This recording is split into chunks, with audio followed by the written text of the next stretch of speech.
పరమధామ నివాసి శివుడవతరించెను. మరువక స్మరించు పరమాత్మను.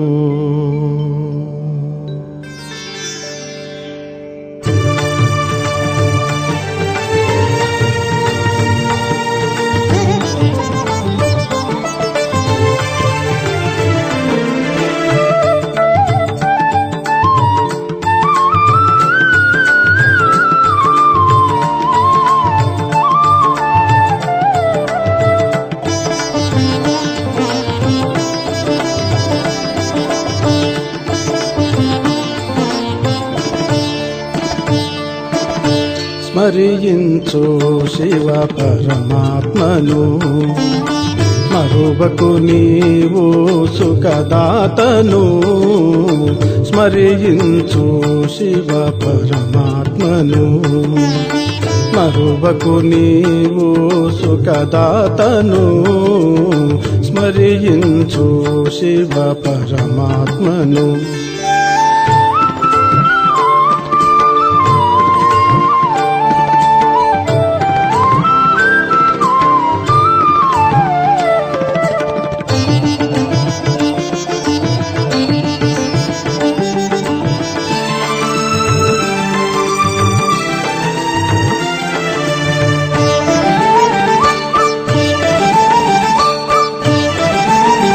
తొలగించు దేహ భావనలు.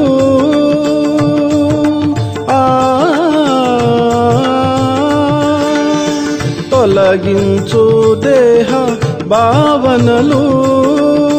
ఆత్మిక భావన వెలిగించు. భవసాగరము బాధకరము. భవసాగరము బాధకరము. కలుషితము ఈ కలియుగము. స్మరించు శివ పరమాత్మను. మరువకు నీవు సుఖదాతను. స్మరించు శివ పరమాత్మను.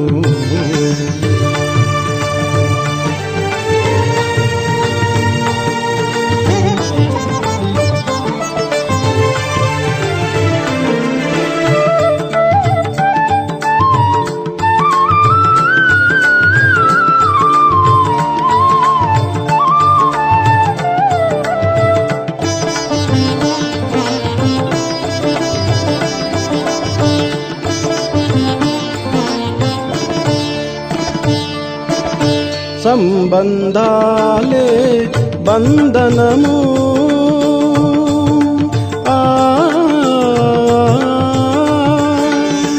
సంబంధాలే బంధనము.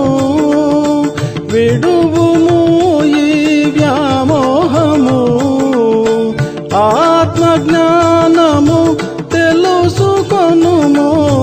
ఆత్మజ్ఞానము తెలుసుకొనుము. తిలకించుము శివ జ్ఞానామృతము. స్మరించు శివ పరమాత్మను. మరువకు నీవు సుఖదాతను. స్మరించు శివ పరమాత్మను.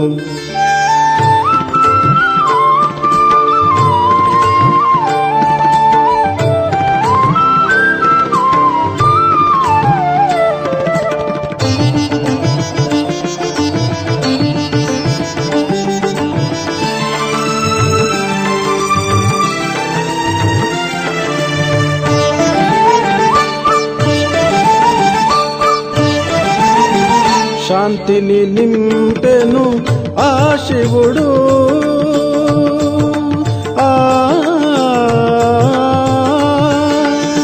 శాంతిని నింపెను ఆ శివుడు. శక్తిని పెంచును పరశివుడు. దుఃఖము హరించి సుఖము ప్రసాదించి. దుఃఖము హరించి సుఖము ప్రసాదించి పావనము చేయు పరమాత్ముడు స్మరించు శివ పరమాత్మను మరువకు నీవు సుఖదాతను స్మరించు శివ పరమాత్మను పిత పరమాత్మను శివ పరమాత్మను.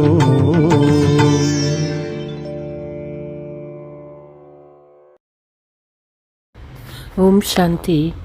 మధురమైన పిల్లలారా, ఈ జ్ఞానము ద్వారా మీకు మంచి జాగృతి కలుగుతుంది.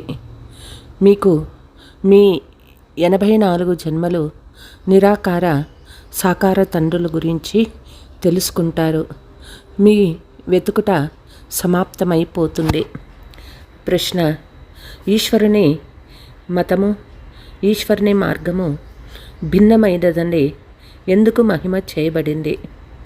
ఎందుకంటే వారిచ్చిన మతం ద్వారా బ్రాహ్మణులు మీరు అందరికంటే భిన్నంగా తయారవుతారు. మీ అందరిది ఒకే మతమైపోతుంది. ఈశ్వరుడు అందరికీ సద్గతి ఇస్తారు. పూజారుల నుండి పూజ్యులుగా తయారు చేస్తారు. అందుకే వారి గతి మతి భిన్నమైనది. దానిని పిల్లలైన మీరు తప్ప ఎవ్వరూ అర్థం చేసుకోలేరు. ఓం శాంతి. పిల్లలు ఎవరికైనా ఆరోగ్యం బాగలేకుంటే ఇక్కడే పడుకోండి అని బాబా అంటారు.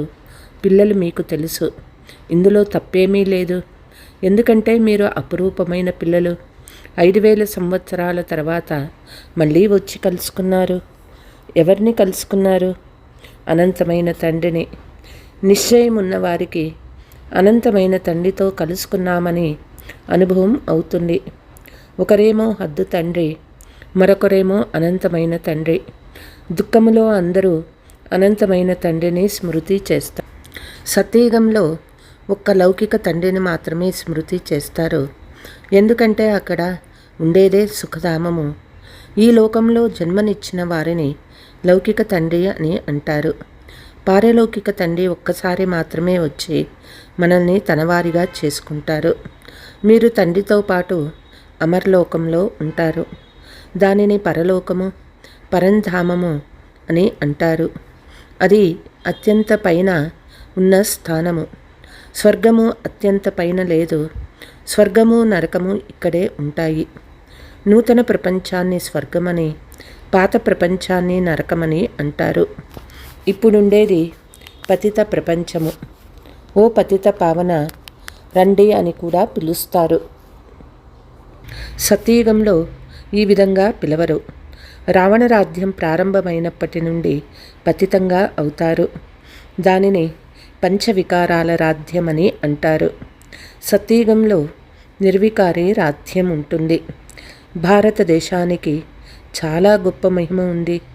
కానీ వికారులుగా అయినందున భారతదేశ మహిమ గురించి ఎవరికీ తెలియదు. భారతదేశము సంపూర్ణమైన నిర్వికారిగా ఉండేది. అప్పుడు లక్ష్మీనారాయణులు రాజ్యపాలన చేశారు. ఇప్పుడు ఆ రాజ్యం లేదు. అది ఏమైపోయిందో రాతి బుద్ధి గలవారికి తెలియదు. మిగిలిన ధర్మాల వారందరికీ తమ తమ ధర్మస్థాపకుల గురించి తెలుసు. ఒక్క భారత్వాసీలకు మాత్రమే తమ ధర్మమేదో తెలియదు. ధర్మస్థాపకుని గురించి తెలుసు. ఒక్క భారత్వాసులకు మాత్రమే తమ ధర్మమేదో తెలియదు. ఆ ధర్మస్థాపకులు స్థాపన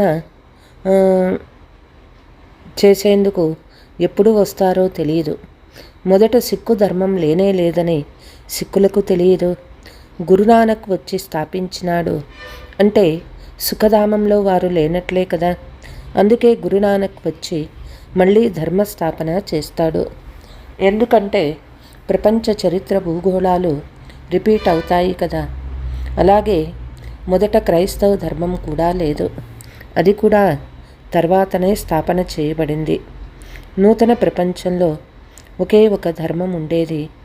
అప్పుడు కేవలం భారత్వాసులైన మీరు మాత్రమే ఉండేవారు. ఒకే ధర్మం ఉండేది. ఆ తర్వాత మీరు 84 జన్మలు తీసుకుంటూ మేమే దేవతలుగా ఉండినామని మర్చిపోయారు. మళ్ళీ మనమే 84 జన్మలు తీసుకుంటాము అందుకే మీ జన్మలు మీకు తెలియవని నేను తెలుపుతానని తండ్రి చెప్తూ ఉన్నారు. అర్ధకల్పం రామరాజ్యం ఉండేది. ఆ తర్వాత అది రావణ రాజ్యంగా అయింది. మొదట సూర్యవంశము, తర్వాత చంద్రవంశీల రామరాజ్యం ఉంటుంది. సూర్యవంశీలైన లక్ష్మీనారాయణుల రాజ్యం ఉండేది. ఎవరైతే సూర్యవంశీ లక్ష్మీనారాయణ వంశం వారో వారందరూ 84 జన్మలు తీసుకుంటూ ఇప్పుడు రావణ వంశీయులుగా అయ్యారు. ఇంతకుముందు పుణ్యాత్ముల వంశంలో ఉండేవారు, ఇప్పుడు పాపాత్ముల వంశీయులుగా అయ్యారు. 84 జన్మలు తీసుకున్నారు. వారేమో 84 లక్షలని అంటారు. 84 లక్షలైతే కూర్చొని ఆలోచించేదెవరు? అందుకే వాటిని గురించి ఎవ్వరూ ఆలోచించరు. ఇప్పుడు తండ్రి మీకు అర్థం చేయిస్తూ ఉన్నారు. మీరు తండ్రి ముందు కూర్చొని ఉన్నారు. నిరాకార తండ్రి, సాకార తండ్రి ఇద్దరూ భారతదేశంలో ప్రసిద్ధి చెందినవారే. మహిమ చేస్తారు, కానీ తండ్రిని గురించి తెలియదు. అజ్ఞాన నిద్రలో నిద్రపోయే ఉన్నారు. జ్ఞానము వల్ల జాగృతి కలుగుతుంది. వెలుగులో మానవులు ఎదురు దెబ్బలు తినరు. అంధకారంలో ఎదురు దెబ్బలు తింటూ పడిపోతూ ఉంటారు. భారత్వాసీలు పూజ్యులుగా ఉండేవారు, ఇప్పుడు పూజారీలుగా అయ్యారు. లక్ష్మీనారాయణులు పూజ్యులుగా ఉండేవారు కదా, వారెవ్వరిని పూజిస్తారు? తమ చిత్రాలను తయారు చేసుకొని తమను తామే పూజించుకోరు కదా. పూజ్యులుగా ఉన్న మనమే మళ్ళీ పూజారులుగా అవుతామని మీకు తెలుసు. ఈ విషయాలు ఇతరులెవ్వరికీ అర్థం కావు. ఆ తండ్రి మాత్రమే అర్థం చేయిస్తారు. అందుకే ఈశ్వరుని గతిమతి భిన్నమైనదని అంటారు. ఇప్పుడు బాబా మన పద్ధతులను ప్రపంచ పద్ధతులకు భిన్నంగా చేసేశారని పిల్లలు మీకు తెలుసు. ప్రపంచంలో అనేక మతమతాంతరాలు ఉన్నాయి. ఇక్కడ బ్రాహ్మణులైన మీ అందరిది ఒకే మతము, అది ఈశ్వరీయ మతము. ఈశ్వరుని గతిమతి అంటే సద్గతి. సద్గతి దాత ఒక్క తండ్రి మాత్రమే అయినారు. సర్వుల సద్గతి దాత రాముడని మహిమ కూడా చేస్తారు. కానీ రాముడని ఎవరిని అంటారో వారికి తెలియదు. ఎక్కడ చూసినా రాముడే రాముడన్నాడని అంటారు. దీనినే అజ్ఞాన అంధకారం అంటారు. అంధకారంలో దుఃఖము, వెలుగులో సుఖం ఉంటుంది. దుఃఖములోనే పిలుస్తూ ఉంటారు కదా. ప్రార్థన అంటే తండ్రిని పిలవడం. భగవంతుని అడుక్కుంటారు కదా. దేవతలు మందిరాలకు వెళ్ళి చేసే పని భిక్షము అడుగుటే కదా. సత్యయుగంలో అడుక్కునే అవసరం ఉండదు. భికారులను దివాళా తీసిన వారిని అంటారు. సత్యయుగంలో మీరు ఎంతో సంపన్నంగా ఉండేవారు. దానిని సంపన్న ప్రపంచమని అంటారు. భారతదేశం ఇప్పుడు దివాళా తీసింది. ఇది కూడా ఎవరికీ అర్థం కాదు. కల్పము ఆయుధామని తప్పులుగా వ్రాసినందునే మనుషుల బుద్ధి భ్రమించిపోయింది. తండ్రి చాలా ప్రేమతో కూర్చొని అర్థం చేయిస్తూ ఉన్నారు. కల్పకృతం కూడా పిల్లలకు అర్థం చేయించారు. పతిత పావన తండ్రి అయిన నన్ను స్మృతి చేస్తే మీరు పావనమైపోతారు. వికారాల మలినం చేరినందున పతితులైపోయారు.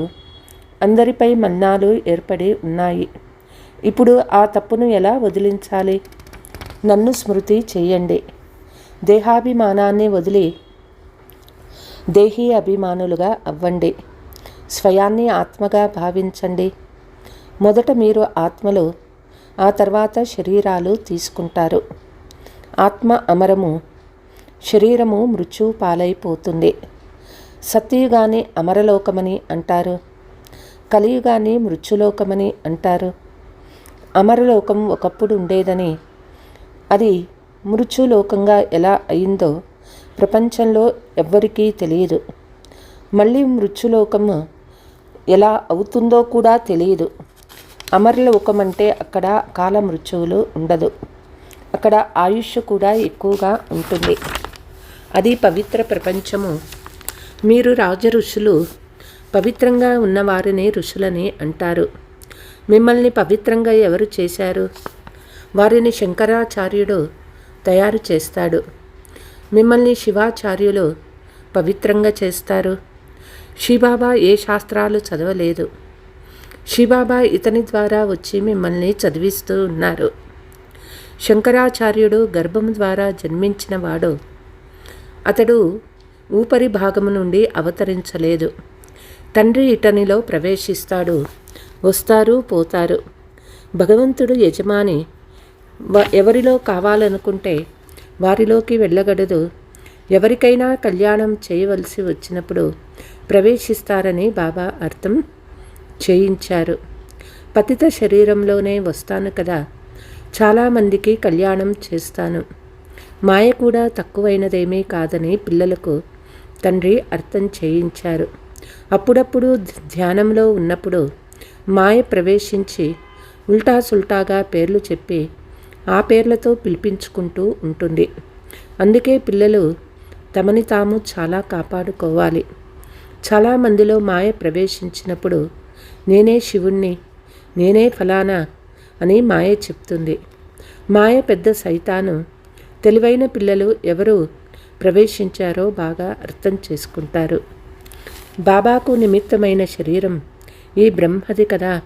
అలాంటప్పుడు ఇతరులు చెప్పేది మనం ఎందుకు వినాలి? ఒకవేళ వింటే ఈ విషయం తప్పా రైటా అని బాబాని అడగండి. తండ్రి వెంటనే అర్థం చేయిస్తారు. చాలామంది బ్రహ్మణీయులు కూడా ఈ విషయాలేమిటో అర్థం చేసుకోలేరు. కొంతమందిలో ఎలాంటి ఆత్మలు ప్రవేశిస్తాయంటే వారు చెంపదెబ్బలు కూడా కొడతారు, తిట్టడం కూడా మొదలు పెడతారు. తండ్రి ఎప్పుడూ తిట్టడు. చాలామంది పిల్లలు ఈ విషయాలు కూడా అర్థం చేసుకోలేరు. ఫస్ట్ క్లాస్ పిల్లలు కూడా అప్పుడప్పుడు మర్చిపోతారు. అన్ని విషయాలు బాబాను అడగాలి. ఎందుకంటే చాలామందిలో మాయ ప్రవేశిస్తుంది. ధ్యానంలో వెళ్ళి ఏదేదో మాట్లాడుకుంటారు. ఈ విషయంలో కూడా చాలా సంభాళించుకోవాలి. తండ్రికి పూర్తి సమాచారం అంతా ఇవ్వాలి. ఫలానా వారిలో మమ్మ వస్తుంది, ఫలానా వారిలో బాబా వస్తారు. ఈ విషయాలన్నీ వదిలి ఒక్క నన్ను స్మృతి చేయమని తండ్రి ఒకే ఆజ్ఞ ఇస్తూ ఉన్నారు. తండ్రిని, సృష్టి చక్రాన్ని స్మృతి చేయండి. రచయితను, రచనను స్మరణ చేసేవారి ముఖము సదా హర్షితంగా ఉంటుంది. స్మృతి చేయని వారు చాలామంది ఉన్నారు. వారి కర్మబంధనము చాలా భారీగా ఉంటుంది. బేహద్దు తండ్రి లభించి నన్ను స్మృతి చేయమని చెప్తూ ఉంటే మనం వారిని ఎందుకు స్మృతి చేయరాదు అని వివేకం చెప్తుంది. ఏదైనా జరిగితే తండ్రిని అడగండి. తండ్రి దానిని గురించి అర్థం చేయిస్తారు. కర్మభోగం ఇంకా ఉంది కదా. కర్మాతీత స్థితి అయితే అప్పుడు మీరు సదా హర్షితంగా ఉంటారు. అంతవరకు ఏదో ఒకటి జరుగుతూనే ఉంటుంది. పిల్లికి చెలకాటము, ఎలకకు ప్రాణ సంకటం అని కూడా మీకు తెలుసు. వినాశనం తప్పకుండా జరుగుతుంది. మీరు ఫరిస్తాలుగా అవుతారు. ఇక కొద్ది రోజులు మాత్రమే ఈ ప్రపంచంలో ఉంటారు. తర్వాత పిల్లలు మీకు ఈ స్థూల వతనంలో ఉండడం ఇష్టం ఉండదు. సూక్ష్మవతనము, మూలవతనాలను ఇష్టపడతారు. సూక్ష్మవతనవాసులను ఫరిస్తాలు అంటారు. కర్మాతీత స్థితిని పొందినప్పుడు కొంత సమయం మాత్రమే ఫరిస్తాగా అవుతారు. సూక్ష్మలోకంలో ఎముకలు, మాంసంతో చేసిన శరీరం ఉండదు. అది లేకుంటే ఇక ఏముంటుంది? కేవలం సూక్ష్మ శరీరం ఉంటుంది. అలాగని నిరాకారులుగా అయిపోరు. సూక్ష్మ ఆకారం ఉంటుంది. అక్కడి భాష సైగల భాష. ఆత్మ శబ్దానికి అతీతంగా ఉంటుంది. దానిని సూక్ష్మలోకమని అంటారు. సూక్ష్మ శబ్దం ఉంటుంది. ఇక్కడ బయటకు వినబడే శబ్దం ఉంటుంది. దీని తర్వాత మూవీ, ఆ తర్వాత సైలెన్సు. ఇక్కడ మాటలు వినపడతాయి. ఇది డ్రామాలో ముందే తయారైన పాత్ర. అక్కడ నిశ్శబ్దం ఉంటుంది. అది మూవీ, ఇది టాకీ. ఈ 3 లోకాలని స్మృతి చేయవారు ఎవరో కొంతమంది మాత్రమే అరుదుగా ఉంటారు. తండ్రి అర్థం చేయిస్తూ ఉన్నారు. పిల్లలు శిక్షల నుండి విడుదల పొందేందుకు రోజుకు 8 గంటలు కర్మల యోగులై కర్మ చేయండి. 8 గంటలు విశ్రాంతి తీసుకోండి. 8 గంటలు తండ్రిని స్మృతి చేయండి. ఈ అభ్యాసం ద్వారా మీరు పవిత్రంగా అవుతారు. నిద్రపోయినప్పుడు అది తండ్రి స్మృతే కాదు. మేము బాబా పిల్లలం కదా, వారిని ఎందుకు స్మృతి చేయాలి అని ఎవ్వరూ అనుకోరాదు. నన్ను అక్కడ స్మృతి చేయండని తండ్రి చెప్తూ ఉన్నారు. స్వయాన్ని ఆత్మగా భావించి నన్ను స్మృతి చేయండి. ఎంతవరకు యోగ బలంతో మీరు పవిత్రంగా అవ్వరో అంతవరకు మీరు ఇంటికి కూడా వెళ్ళలేరు. లేకుంటే శిక్షలను వెళ్ళవలసి వస్తుంది. సూక్ష్మవతనము మూలవతనంలోకి కూడా వెళ్ళాలి. ఆ తర్వాత స్వర్గంలోకి రావాలి. పోను పోను వార్తాపత్రికల్లో కూడా ప్రచురిస్తారని తండ్రి తెలిపించారు. ఇంకా చాలా సమయం ఉంది. రాజధాని అంతా స్థాపన అవుతుంది. ఉత్తరం, దక్షిణం, తూర్పు, పడమరకు భారతదేశ విస్తీర్ణం చాలా ఉన్నది. ఇప్పుడు వార్తాపత్రికల ద్వారానే శబ్దం వ్యాపిస్తుంది. నన్ను స్మృతి చేస్తే మీ పాపాలు తెగిపోతాయని తండ్రి చెప్తూ ఉన్నారు. ఓ పతిత పావన, ముక్తిదాయక, మమ్మల్ని దుఃఖాల నుండి విడిపించు అని పిలుస్తారు. డ్రామా ప్లాన్ అనుసారము వినాశనం కూడా జరుగుతుందని పిల్లలకి తెలుసు. ఈ యుద్ధం తర్వాతే సంపూర్ణ శాంతియే శాంతి ఉంటుంది. సుఖదాయమైపోతుంది. అంతా అల్లకల్లోలమైపోతుంది. సత్యయుగంలో ఒకే ధర్మం ఉంటుంది. కలియుగంలో అనేక ధర్మాలు ఉన్నాయి. ఇది ఎవరైనా అర్థం చేసుకోగలరు. అన్నిటికంటే ముందు ఆది సనాతన దేవీ దేవతా ధర్మం ఉండేది. అప్పుడు సూర్యవంశం ఉండేది. చంద్రవంశం లేదు. ఆ తర్వాత చంద్రవంశం ఉంటుంది. తర్వాత దేవీ దేవతా ధర్మము ప్రాయలోపమైపోతుంది. పోను పోను ఇతర ధర్మాల వాళ్ళు వచ్చేస్తారు. వారి సంఖ్య పెరిగినంత వరకు ఎవ్వరికీ తెలియదు. ఇప్పుడు పిల్లలు మీరు సృష్టి ఆది మధ్యాంతాలను తెలుసుకున్నారు. సిడి చిత్రంలో కేవలం భారత్వాసీలనే ఎందుకు చూపించారు అని మిమ్మల్ని అడుగుతారు. ఈ ఆట అంతా భారతదేశం పైనే అని చెప్పండి. అర్ధకల్పం వారి పాత్రనే ఉంటుంది. మిగిలిన ద్వాపర కలియుగాలలో అన్ని ధర్మాల వారు వస్తారు. సృష్టి చక్ర చిత్రంలో ఈ జ్ఞానమంతా ఉన్నది. సృష్టి చక్రము చాలా ఫస్ట్ క్లాస్ చిత్రము. సత్యత్రేతాయుగాలలో శ్రేష్టాచార ప్రపంచం ఉంటుంది. ద్వాపర కలియుగాలలో భ్రష్టాచార ప్రపంచం ఉంటుంది. ఇప్పుడు మీరు సంగమయుగంలో ఉన్నారు. ఇవన్నీ జ్ఞాన విషయాలు. ఈ 4 యుగాల చక్రం ఎలా తిరుగుతుందో ఎవరికీ తెలియదు. సత్యయుగంలో లక్ష్మీనారాయణ రాజ్యం ఉంటుంది. సత్యయుగం తర్వాత త్రేతాయుగం ఉంటుందని, త్రేతా తర్వాత ద్వాపర కలియుగాలు వస్తాయని వారికి కూడా తెలియదు. ఇక్కడ కూడా మనుషులకు ఏమాత్రమూ తెలియదు. చక్రం ఎలా తిరుగుతుంది అని అంటారు, కానీ దానిని గురించి ఎవ్వరికీ తెలియదు. అందుకే బాబా అర్థం చేయించారు. గీత పైన పూర్తిగా గమనం ఇవ్వండి. సత్యమైన గీతను వింటే స్వర్గవాసులుగా అవుతారు. ఇక్కడ శ్రీబాబా స్వయంగా వినిపిస్తూ ఉన్నారు. అక్కడ మనుషులు చదువుతారు. గీత కూడా మొదట చదివేదే కదా. మీరే భక్తి మార్గంలోకి కూడా మొట్టమొదట పోయేది మీరే కదా. శివుని పూజారిగా మొదట తయారయ్యేది మీరే. మీరు మొట్టమొదట పూజ చేయాల్సి ఉంటుంది. అవ్యభిచారి పూజ చేయవలసి వస్తుంది. ఒక్క శ్రీబాబానే పూజిస్తారు. సోమనాథ మందిరాన్ని కట్టించే శక్తి వారెవ్వరికీ లేదు. బోర్డు పైన ఎన్నో విషయాలు వ్రాయవచ్చు.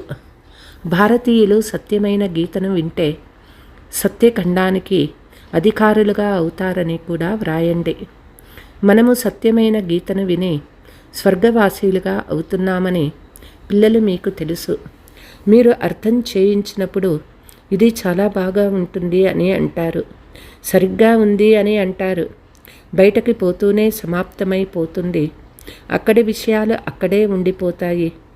అచ్చా, मीठे मीठे सिकीलते बच्चों प्रति मात पिता बाप दादा का याद प्यार और गुड मॉर्निंग। रूहानी बाप की रूहानी बच्चों को नमस्ते। हम रूहानी बच्चों की रूहानी मात पिता बाप दादा को याद प्यार गुड मॉर्निंग नमस्ते नमस्ते। ధారణ: రచయిత రచనల జ్ఞానస్మరణ చేసి సదా హర్షితంగా ఉండాలి. స్మృతి యాత్ర ద్వారా మీ పాత కర్మ బంధనాలన్నీ తొలగించుకొని కర్మాతీత స్థితిని తయారు చేసుకోవాలి. ధ్యాన సాక్షాత్కారాలలో మాయా ప్రవేశం చాలా ఉంటుంది. అందుకే స్వయాన్ని సంభాళించుకోవాలి. తండ్రికి సమాచారం ఇచ్చి సలహా తీసుకోవాలి. ఏ తప్పు చేయరాదు. వరదానము: మీ శుభభావన ద్వారా నిర్బల ఆత్మలలో బలాన్ని నింపే సదాశక్తి స్వరూప భవ. సేవాదారి పిల్లల విశేషమైన సేవ స్వయం శక్తి స్వరూపంగా ఉండాలి. అంతేకాక అందరినీ శక్తి స్వరూపంగా తయారు చేయాలి. అంటే నిర్బల ఆత్మలలో బలం నింపాలి. అందుకు సదా శుభభావన మరియు శ్రేష్ఠ కామనల స్వరూపంగా అవ్వండి. శుభభావన అంటే ఎవరిలోనైనా భావనను ఉంచుతూ వారి భావవంతులుగా అవ్వమని కాదు. ఈ తప్పు చేయరాదు. శుభభావన కూడా అనంతమైనదిగా ఉండాలి. ఒక్కరి పట్ల విశేష భావన కూడా నష్టకారకం. అందుకే బేహద్దులో స్థితమై నిర్బల ఆత్మలకు మీకు ప్రాప్తించిన శక్తుల ఆధారంతో శక్తి స్వరూపంగా చేయండి. స్లోగన్: అలంకారము బ్రాహ్మణ జీవితం యొక్క శృంగారము. అందుకే అలంకారులుగా అవ్వండి, దేహ అహంకారిగా అవ్వరాదు. అచ్చా, ఓం శాంతి.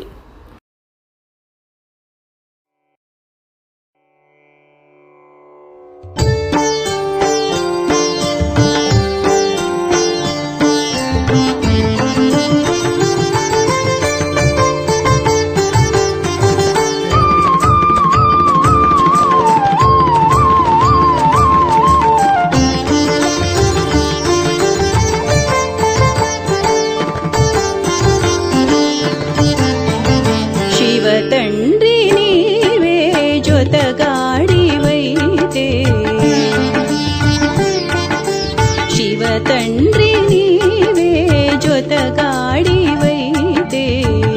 స్నేహము నిండెను జ్ఞానము కలిగెను, సుఖము లభించెను మార్గము దొరికెను. శివ తండ్రి నీవే జొతగాడివైతే.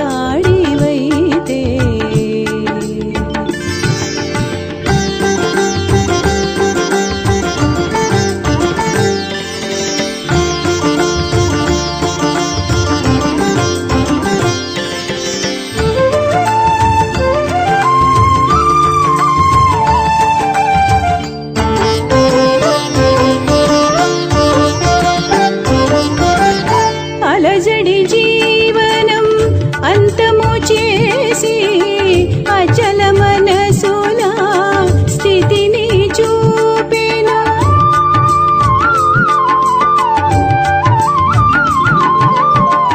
అలజడి జీవనం అంతము చేసి అచల మనసుల స్థితిని చూపెను. ఆకర్షణల మాయను వదిలించి, ఆకర్షణల మాయను వదిలించి, ఆత్మకు శాశ్వత సుఖమును చూపెను. శివ తండ్రి నీవే జొతగాడివైతే.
చేసేను శివ తండ్రి నీవే జొతగాడివైతే.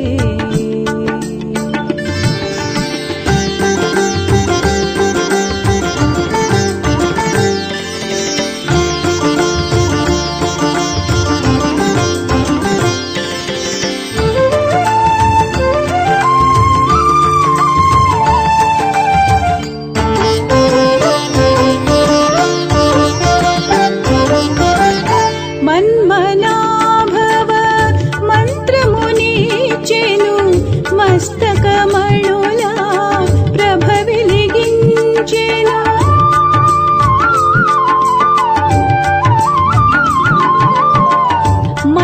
మన్మనాభవ మంత్రమునిచ్చెను మస్తకమణులా ప్రభ వెలిగించెను. మందిరానికి యోగ్యుల చేసెను, మందిరానికి యోగ్యుల చేసెను. జీవనం శ్రేష్టము పావనమాయేను శివ తండ్రి నీవే జొతగాడివైతే. ఆ ఆ